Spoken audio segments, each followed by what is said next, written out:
Hey everyone, welcome to Cooking Companion TV. I'm Jenna Edwards and this is a recipe demo of Cabbage di Parma, adapted from a dish by Stephanie Seymour during Top Chef semifinals in Parma, Italy.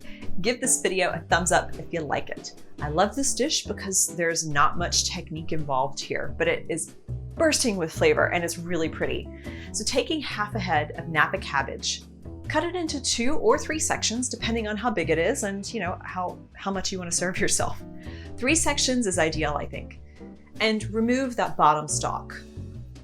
With about 3 ounces of Prosciutto di Parma, pull the prosciutto into strips that mirror the width of the cabbage sections and stuff that prosciutto into the layers of cabbage. I'm separating the leaves by like every other leaf layer and laying in the prosciutto. You should use up the whole 3 or even 4 ounces for just half a cabbage.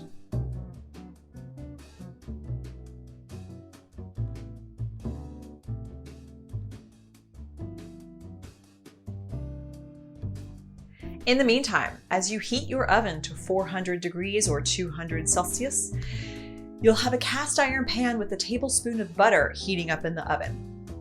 So at this point, once you've stuffed your cabbage, remove that pan from the oven and gently place in the stuffed cabbage section. You can really stuff them in if you have a lot of slices. This is a 10-inch pan. Now put this in the oven for 15 minutes while we prep a broth. Heat half a cup of chicken or vegetable broth in a small pot and mince 2 cloves of garlic and add it to the broth. And mince half a shallot and add it to the broth. Now, as you stuff the cabbage, you may have found small pieces of leaves, coming loose, or you may have picked out some of those tighter leaves in the heart of the cabbage. However much you end up with, chop it up and add it to the broth as well. And we'll let this simmer together until the cabbage comes out of its first roasting phase, which is about 15 minutes. This is really tasty and you would not be wrong to double this part so you have a lot of roasting liquid. So after 15 minutes, we've got a nice browning happening on the tips of the leaves of our cabbage. And we'll drizzle this broth over our stuffed sections. For presentation's sake, you can spread out the chopped cabbage so it ends up in the bottom of the pan. And it goes back into the oven for another 10 to 13 minutes, or until the thicker part of the cabbage leaves can be easily pierced with a knife.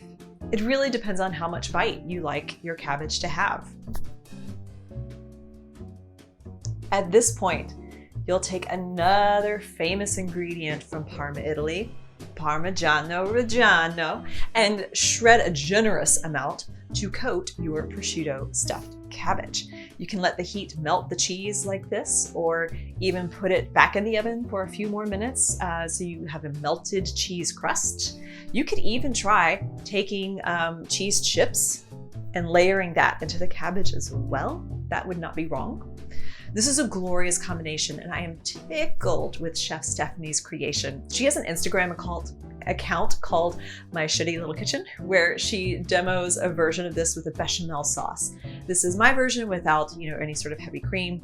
One of the points she makes is to go for the really good prosciutto, like an 18-month prosciutto and cheese for this recipe. Quality really matters in something so simple, especially if you're highlighting the Parma connection. Regardless, it is a pretty straightforward but gorgeous and warming presentation.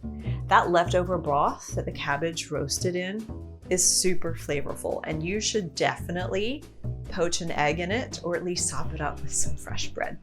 That's why I recommend doubling up that part. You don't need really to salt the dish since the prosciutto and the Parmigiano will already be a little salty.